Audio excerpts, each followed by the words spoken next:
Bueno, entonces continuando acerca de estos videos de la programación en el lenguaje C, y en ese sentido acerca también del video anterior de el uso de estos objetos de tipo colección. Vamos a ver, mientras vemos aquí al calamar vampiro del infierno. No, ese no es el calamar vampiro del infierno.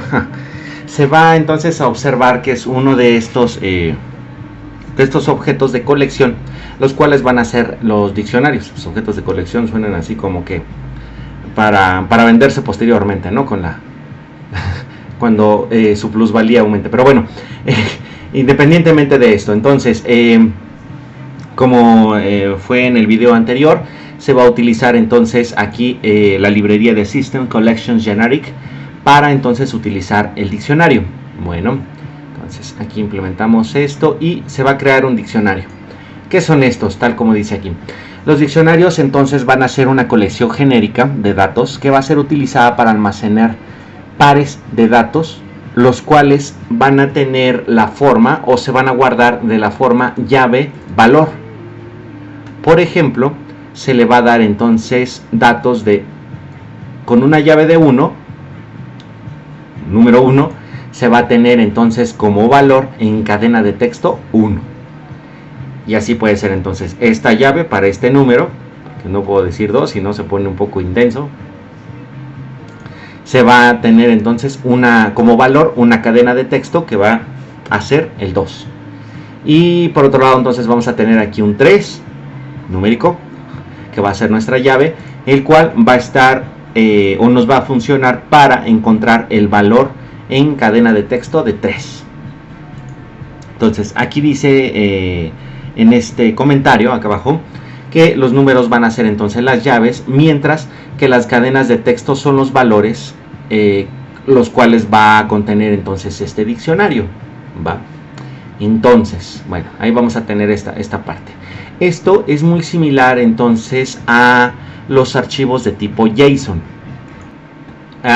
Estos archivos JSON entonces, este es el acrónimo para el JavaScript Object Notation.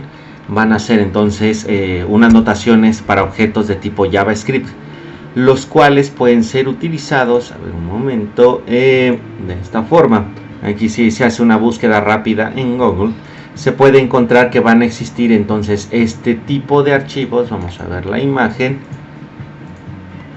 los cuales van a tener una cierta descripción, una llave con un valor, llave, valor, llave, valor, llave, valor. Todo esto separado entonces con llaves. Entonces ahí vamos a tener, por ejemplo, en un solo caso, descripción, modo, nombre y tipo. En la siguiente, descripción, modo, nombre y tipo. Esos van a ser nuestras llaves y que van a ir cambiando de diferentes valores. Este tipo de archivos es muy utilizado para transferir datos en internet, y tienen la ventaja de que son archivos pequeños, son archivos que casi solamente utilizan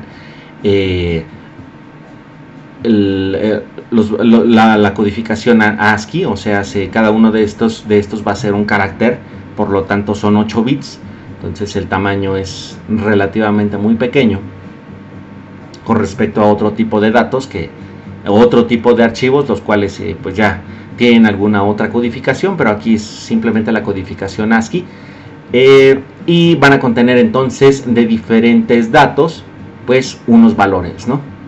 Se utiliza muchísimo entonces también para mandar a llamar datos directamente de una base de datos. Ok, entonces estos diccionarios se van a comportar de esta manera como los archivos JSON, y que así en trabajo se van a poder utilizar, por ejemplo, para leer archivos así de tipo JSON sin ningún problema con programas en C#. Entonces ya que estos JSON vienen por el mismo nombre, ¿no?, de JavaScript, del lenguaje de programación Java. Entonces el constructor que vamos a tener aquí va a ser, vamos a colocar dictionary, que este va a ser nuestra clase. Vamos a ponerle el objeto midix, así, ¿no?, como mi diccionario, para que no sea tan largo. Y aquí lo que se va a hacer es entonces indicar cómo va a estar este diccionario. mediante esta técnica de wrapper, para decir, bueno, este diccionario que estoy colocando aquí, este objeto de tipo dictionary, va a contener entonces un par de datos que va a ser uno un entero y otro una cadena de texto. Finalmente entonces se coloca new, el nombre del constructor, pero también aquí se le hace esta cosa del wrapper, o sea, para ajustar entonces a este diccionario a un par entero, cadena de texto. Y listo. Con esto ya tenemos entonces nuestro diccionario que va a estar contabilizando entero, cadena de texto, entero, cadena de texto, y ya se puede manejar. Se quiere ir añadiendo datos al diccionario, entonces se utiliza el nombre del objeto y esta clase diccionario va a contar entonces con un método que se va a llamar add, el cual va a permitir añadir ciertos valores al diccionario, ya que en este momento lo que tenemos aquí, el diccionario está pues completamente vacío, no tiene ningún valor. Por lo tanto, entonces se pueden ir añadiendo estos datos siempre y cuando se esté respetando lo que se le dijo en el wrapper, ¿no? O sea, cómo se ajustó entonces esta clase diccionario a unos ciertos datos. Entonces aquí vamos a tener la ventaja de que se va a ir añadiendo cada uno de estos pares de datos. Siempre en los diccionarios se va a tener pares de datos que va a estar representado entonces por su llave y por su cadena de texto. En este caso esto, ¿no? Bueno, no, más bien por su valor, no cadena de texto. Cadena de texto entonces en este caso es para este caso en particular. Los datos no siempre van a ser cadenas de texto. Podríamos haber manejado, por ejemplo, un flotante, un entero con un flotante. Se puede haber manejado así, ¿no? Entonces, ahí no es exclusivamente que se utilicen cadenas de texto, ¿ok?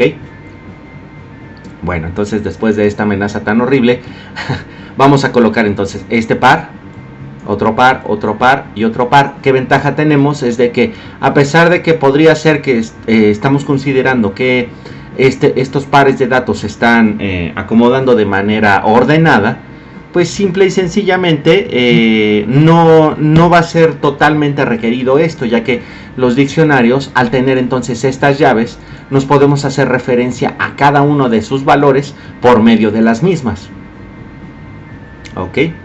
Entonces, bueno, finalmente lo que podemos hacer también aquí es utilizar para recorrer todo el diccionario en conjunto un for each, y vamos a generar una variable temporal o dummy, pero utilizando el tipo de datos kValuePair, el cual viene dentro de este System Collection Generic, el cual se debe de ajustar, o sea, le debemos de hacer el wrapper al mismo tipo de los valores que generamos en el diccionario, ya que si no nos va a marcar un error en este caso.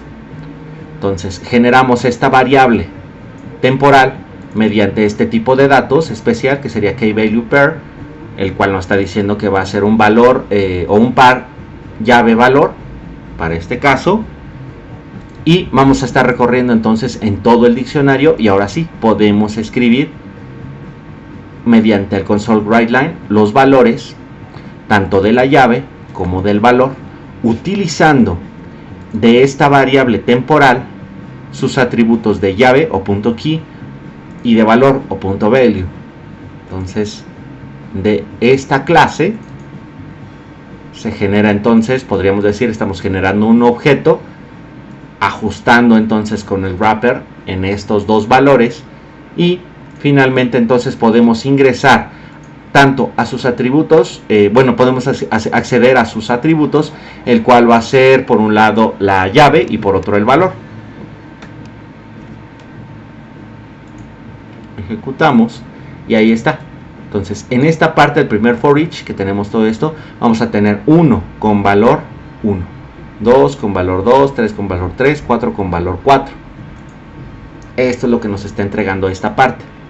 Ahora también se puede utilizar el método removeKey para eliminar un elemento en particular, el cual va a ser identificado con esa llave. Estamos diciendo, bueno, remueve o quita entonces el elemento con la llave que esté representada por el 4. Ese sería este caso, ¿no? Entonces tenemos aquí para añadir, para recorrer en todo el diccionario, remover un dato en particular utilizando su llave. También podemos revisar si el elemento existe dentro del diccionario. Esto se puede hacer de dos formas: por medio de la llave, utilizando entonces mi diccionario contains key 2, y vamos a ver entonces que este método del diccionario o de la clase diccionario nos va a regresar un valor booleano.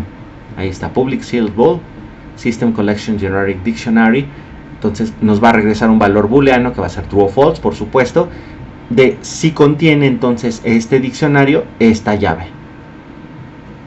O también se puede hacer que si contiene un valor en particular, en este caso 4, ¿no?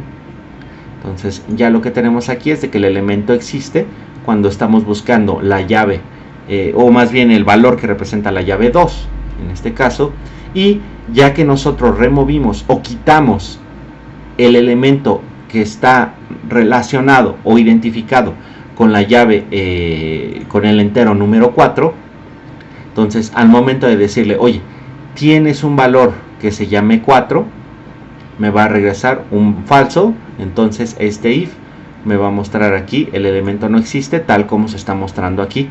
¿Por qué razón? Porque yo ya lo eliminé acá arriba. Y listo. Esta es una de las maneras de utilizar los diccionarios. Y este tipo de datos o esta colección de datos en el C# va a ser muy útil.